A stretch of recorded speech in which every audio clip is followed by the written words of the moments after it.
Salut à tous et bienvenue dans cette nouvelle revue de chapitres. Comme chaque semaine, nous allons replonger dans les mystères que Oda a semés tel un jardinier.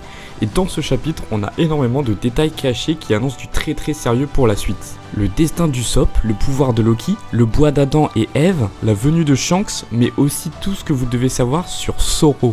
Asseyez-vous confortablement, on est parti dans cette nouvelle analyse du dernier chapitre de One Piece. Cela fait désormais quelques chapitres que nous avons lâché l'ancre sur l'île d'Elbaf, et bien que de nombreuses choses se passent aux quatre coins de Grand Line, notre attention se porte sur ce royaume des guerriers légendaires.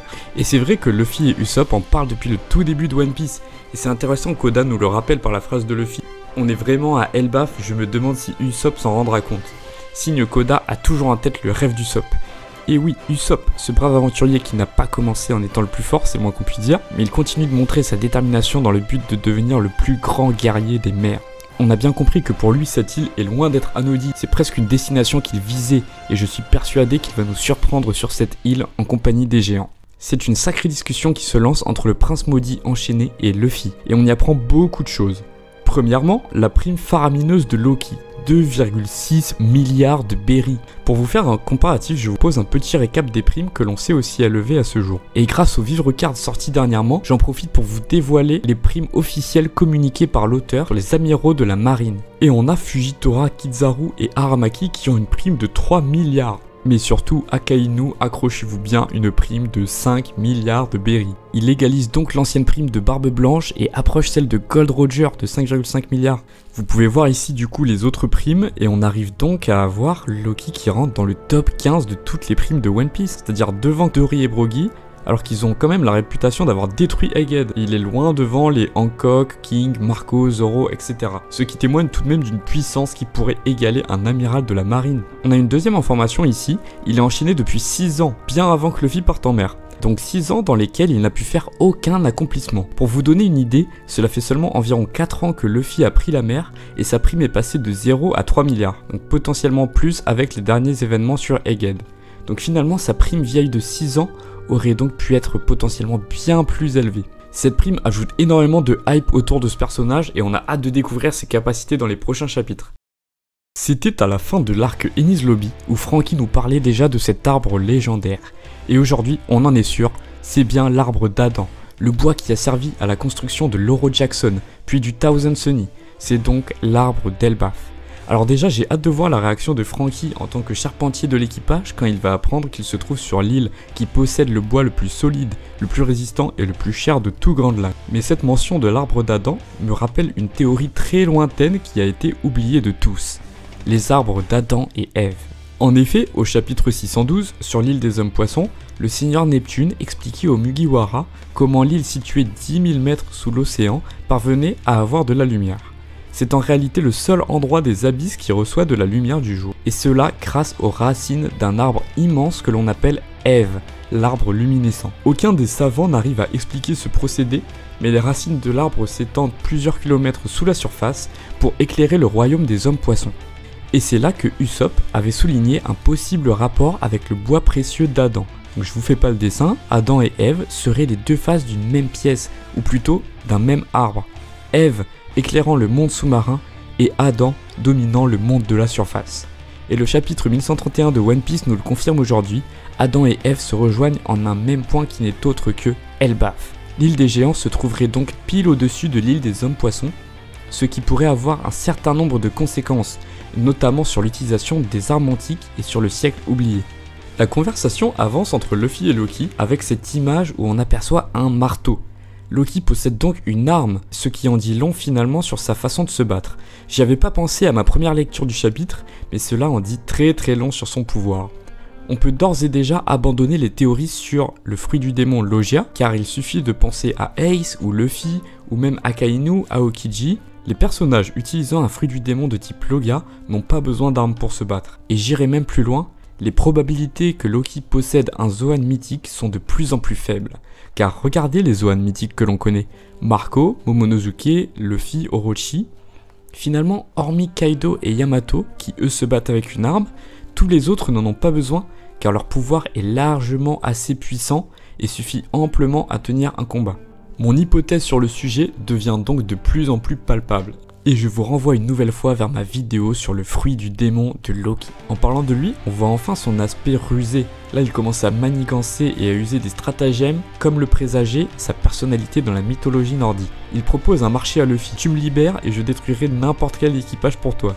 Il en profite aussi pour essayer de menacer Luffy avec des bêtes sauvages, mais c'est sans savoir que Luffy a littéralement vécu pendant 2 ans aux côtés de ce genre de monstre. Ça me rappelle tellement de choses. Luffy le dit et il pense bien sûr à ses aventures sur Ruskaina, l'île proche d'Amazon Lily, où Luffy s'est entraîné pendant 2 ans avec Riley durant l'ellipse, et sur laquelle il a appris à dresser ce genre de bête. Et c'est marrant car on avait une image très similaire sur Ruskaina, où on voyait Margaret, l'Amazone qui était très proche de Luffy sur Amazon Lily, qui montrait la prime de Luffy aux bêtes qu'il avait domestiquées sur place. C'est un très beau parallèle que nous fait Oda ici. D'ailleurs ça me fume de rire parce qu'on voit des espèces de criminels assassins masqués effrayants sur une planche, et la planche juste après ils comprennent rien à ce qui se passe. On a enfin pour la première fois sur Elbaf une mention de Shanks qui les aurait mis KO à son dernier passage, sûrement un bon petit coup de Haki des Rois. Et comme Loki commence à comprendre que Luffy a l'air d'être son pote, il lui envoie un petit pic en traitant Shanks de pirate de pacotille. Et là en une fraction de seconde c'est un Gear 4 qui part directement. Et c'est très intéressant car ça permet de voir un premier rapport de force qui s'installe entre les deux personnages. Alors bien sûr, Loki est enchaîné avec du granit marin, donc ça veut rien dire du tout, mais ça le met en run et il veut déjà buter Luffy dès qu'il sera libre. Alors pour tous ceux qui pensaient qu'ils allaient être potes, c'est bien mal parti. Cependant, Loki refuse de révéler pourquoi Shanks est venu sur l'île. Et c'est vrai, on l'a vu très furtivement lorsqu'il a notamment fumé Kid, et Shanks disait à ce moment qu'il ne pouvait pas rester ici bien longtemps. Alors qu'est-ce qu'il est venu faire en particulier? Il est probable qu'il soit venu spécialement avant l'arrivée de Luffy pour mettre en place quelque chose ou bien transcrire un message. Car ce qui est sûr, c'est que son passage sur l'île dans un timing aussi précis n'a rien d'anodin. Hormis ce passage entre Luffy et Loki, on voit l'autre partie de l'équipage qui sont maintenant poursuivis sur le pont par les 3 de l'équipage d'Ajrudin. Et ça y est, on a Stansen et Ajrudin qui rentrent en scène. Le nouvel équipage des géants est désormais au complet. Petit rappel, on avait bien sûr connu Ajrudin au tournoi du Colisée sur Dressrosa où il essayait de récupérer le Mera Mera no Mi et il a été mis KO par Luffy déguisé. Plus tard sur Dressrosa, c'est lui qui qualifiera Usopp de dieu après qu'il ait vaincu Sugar, la petite fille qui transformait tout le monde en jouet. Il a ensuite combattu aux côtés des Mugiwara contre la Don Quichotte Family, puis il a décidé de rejoindre la grande flotte du chapeau de paille. Et donc là, Stansen et lui ont dû apprendre que Luffy allait arriver et ils sont partis chercher à manger pour fêter les retrouvailles. Et en parlant de retrouvailles, je vais vous parler d'une rencontre qu'on attend depuis des années. Alors ne vous en faites pas, je vais pas m'éterniser sur la nouvelle coupe de cheveux de Robin, mais c'est l'occasion pour moi de vous rappeler l'enjeu de la rencontre entre Robin et Aguar di Soro. Nico Robin a fait la rencontre de Soro lorsqu'il échoue sur l'île d'Ohara, après s'être rebellé contre la marine. Ils se lièrent tout de suite d'amitié car il l'aida à s'ouvrir au monde, elle qui était si isolée et incomprise à cause de son talent pour l'archéologie. Il lui apprit notamment qu'il faut toujours rire pour traverser les épreuves de la vie. On se rappelle forcément de son rire qui fait partie des plus mémorables de One Piece. Mais c'est durant le terrible drame d'Ohara que Robin et Soro ont été séparés il y a 22 ans. Le gouvernement a décidé de mettre un terme aux recherches sur les poneglyphes qui étaient effectuées sur cette île. Ils ont utilisé un Buster Call pour détruire l'île et réduire à néant la bibliothèque légendaire d'Ohara. Bibliothèque qui habitait plusieurs millénaires de recherches archéologiques et historiques en faisant de cette île le centre de recherche de Grand Line. Et pendant cette attaque, Soro protégea Robin lui permettant de s'échapper. Mais il fut capturé par Aokiji et gelé vivant. Avant de la quitter, il dit à Robin qu'elle sera seule quelque temps, mais qu'un jour elle trouvera des Nakama qui l'attendent quelque part en mer.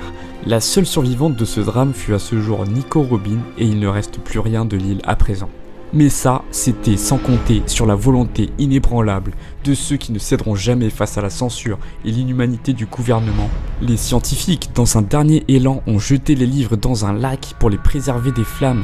Et c'est là que Dragon et Soro, accompagnés des géants, ont récupéré ce qu'ils ont pu de tous ces ouvrages renfermant les secrets les plus convoités de Grand Line, afin de leur trouver un nouvel abri loin de toute menace. Sur une île, loin de toute influence du gouvernement, le royaume impénétrable d'Elbaf. Soro, s'il est toujours en état, sera capable de nous révéler ce qui a survécu des recherches d'Ohara, mais aussi comment lui a survécu et si Aokiji lui a peut-être donné un coup de main. Robin, en arrivant sur place, pourra enfin se plonger dans les écrits de la bibliothèque et peut-être trouver des informations sur le siècle oublié. Les poneglyphes, Nika le dieu soleil, le robot géant Emmet, Zunesha et tous les autres mystères qui sont toujours sans réponse pourraient enfin être éclaircis lorsque Robin posera son pied dans la bibliothèque d'Elbaf. Alors je sais pas vous, mais moi j'ai vraiment hâte de savoir si Zoro est en état, parce que cette dernière planche elle me fait très peur. C'est une catastrophe s'il clame avant de rencontrer Robin. J'espère vraiment qu'il a juste vu Robin avec des jumelles et qu'il est tombé dans les pommes.